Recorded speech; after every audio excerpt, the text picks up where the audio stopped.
Hey guys, welcome back to Helen Bellin in real life.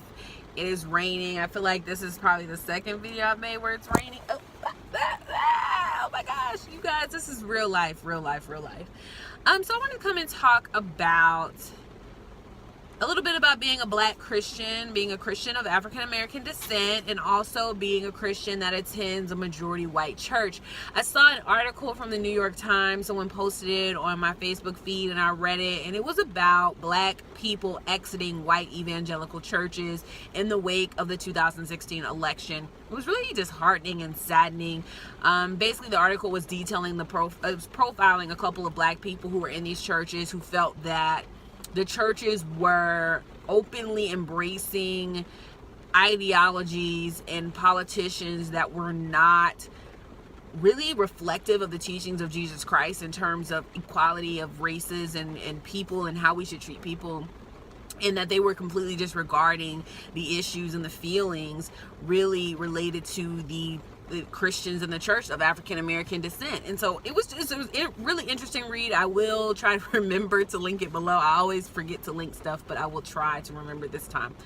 And so that really stuck with me. I was really thinking about that because obviously, you know, as a black Christian in today with increased secularism and relativism and humanism and all of these other isms that are really standing up contrary to the gospel of Jesus Christ, one of the criticisms that often is lodged at Christianity is that it's an inherently racist religion, that it's an inherently European religion. And though those things are not true, it doesn't help when the churches are not reflective optically, so what you see, they're not reflective of the kingdom of Jesus Christ, which is quite diverse. And so you see a lot of churches, and I have noticed this. I have personally been witness to a lot of churches not only preaching it but also living it, and they are really pushing to make their churches reflect the kingdom of Jesus Christ, which is quite diverse. Doesn't mean it's easy, doesn't mean all churches are at the same stage of this development, but it is happening, it is occurring. Now, I want to talk a little bit about my experience. I was raised in a Black Baptist church, and I say Black Baptist because if you've ever been to a Baptist church that's black, you will definitely see the differences between that and a white Baptist church.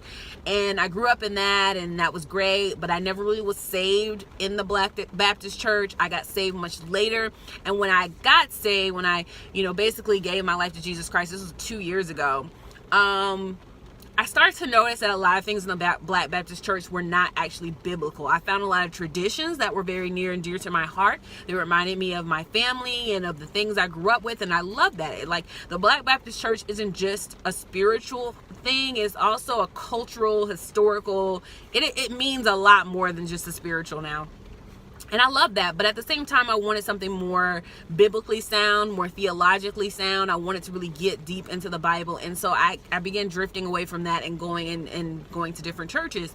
And I did end up finding a church in my area a couple years ago that was really in that vein, but it was a majority white church, and I had to get past some of my preconceptions.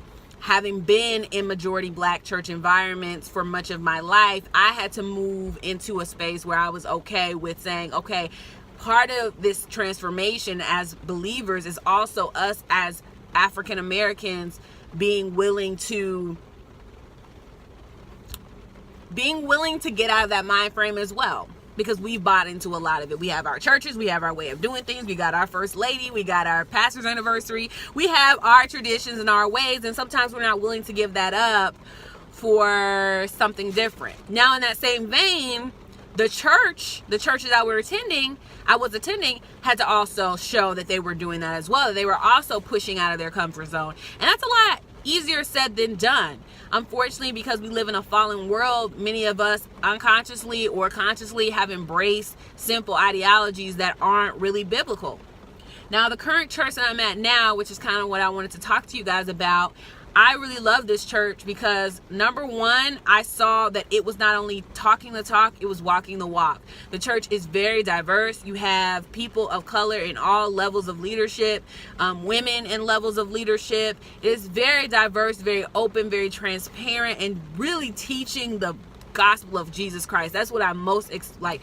I don't care. I will go to a Korean church if they are teaching the gospel of Jesus Christ, like teaching the word of God correctly, like applying the word of God, raising up disciples. Like, I love that. And that is what my church is doing. But today, and this is a couple days after I read that article in the New York Times, today, my church announced our new pastor. We've been working on, the board has been working on electing a new pastor. And today they announced that the pastor was actually going to be our executive pastor, who is a person of African American descent. And so the church was like very happy. People were standing up, clapping. Like, it was just a great moment. We're finally beginning to just do what Christ commanded us to do. Like, it's such a great moment to see us being Christians, in so many ways, particularly in the racial area where many of us have failed to be Christ-like. I asked my Christians that are non-minorities, my non-minority Christians, to begin praying to God and ask how you can begin reflecting the teachings of Christ in this area, particularly in the racial area. How can you be an advocate on behalf of Christians of color? Whether it be challenging your church to invite people from different areas to come to your church. Whether it be challenging people who say things that are ungodly in that area. Whether it be you going to a church that is a minority church and becoming active in one of their groups. You don't have to become a member, but becoming active in one of their groups. How can you begin embodying the teachings of Christ? And then for us as people of color, how can we begin to reach out, to be a part of other communities, to reach out to non-minority communities, to come to our minority church or vice versa? Like, we all can begin to make this change, and we can all begin to reflect this vision that Christ has given us for the kingdom and for heaven. And it's just great. So that's all I have to say. This one's a little bit longer than my other Hell and Bell in Real Lives, but it's just really important to me.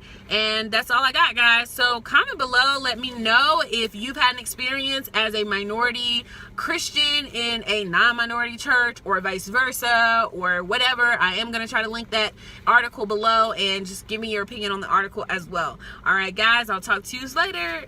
Talk to you later. Bye.